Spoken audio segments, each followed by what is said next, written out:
काय काय जाणवलं संघटनेत? शिवसेना प्रमुख आणि शिवसेनेची स्थापना केल्यानंतर ती शिवसेना कोकणामध्ये वाढली आणि कोकणानंतर ती विदर्भ, मराठवाडा, खानदेश अशी वाढत गेलेली आहे.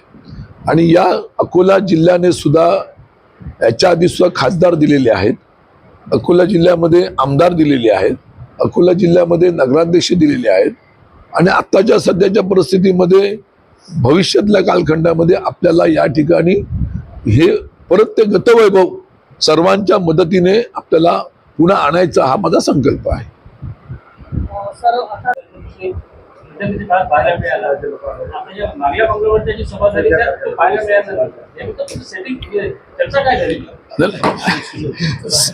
बघा, लोकसभेमध्ये, विधानसभेमध्ये शिवसेना, भाजपा, राष्ट्रवादी अशी आपली महायुती आहे.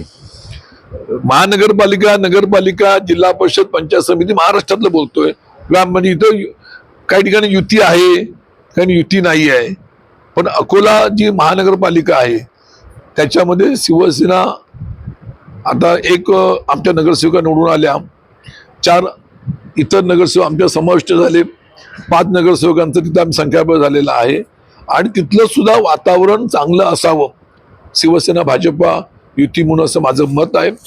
ह्या शहराला विकास निधी देण्यासाठी एकनाथ शिंदे साहेबांना नगरविकास खातं आहे, त्याचा उपयोग ह्या शहराला व्हावा. आणि माझा उद्देश एवढाच आहे की अकोला शहराचा सर्वांगीण विकास होण्यासाठी शिवसेना, भाजपा, अन्य एकत्र राहिले ते नक्की ह्या शहराचा विकास होईल. आणि तुम्हाला मी एक शब्द देतो, अकोला शहराकरता विकास निधी कमी पडू देणार नाही. एकनाथ शिंदे साहेबांनी आम्हाला तसा शब्द दिलेला आहे. 1 वर्षानंतर तुम्हाला या भागामध्ये कामं झालेली चांगली दिसतील, म्हणून आम्ही सर्व शिवसेना, भाजपा एकत्र आलेले आहोत.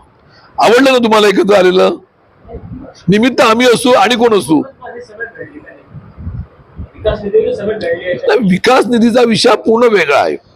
विकास निधीच्या माध्यमातून अकोला शहर आपलं शहर सुंदर, स्वच्छ, नीटनेटकं दिसणार आहे. पण त्यासाठी जी वातावरण जे चांगलं लागतं ते निर्माण करण्याचा प्रयत्न आम्ही करतो. त्याला यश येत असेल ना, पोचवायचं आहे. संपर्क काही नेते आहे आपल्याला माहिती आहे की विदर्भामध्ये अमरावतीचे सुपुत्र बच्चू कडू हे प्रहार संघटनेसह एकनाथ शिंदेच्या आपल्या पक्षामध्ये, शिवसेनेमध्ये प्रवेश केलेला आहे. आज आम्ही जेव्हा जेव्हा जातो प्रत्येक गटामध्ये, ज्या भागामध्ये, त्यावेळेला सुद्धा प्रहार संघटनेची लोक उत्स्फूर्तपणे त्यामध्ये सहभागी होतात आहेत.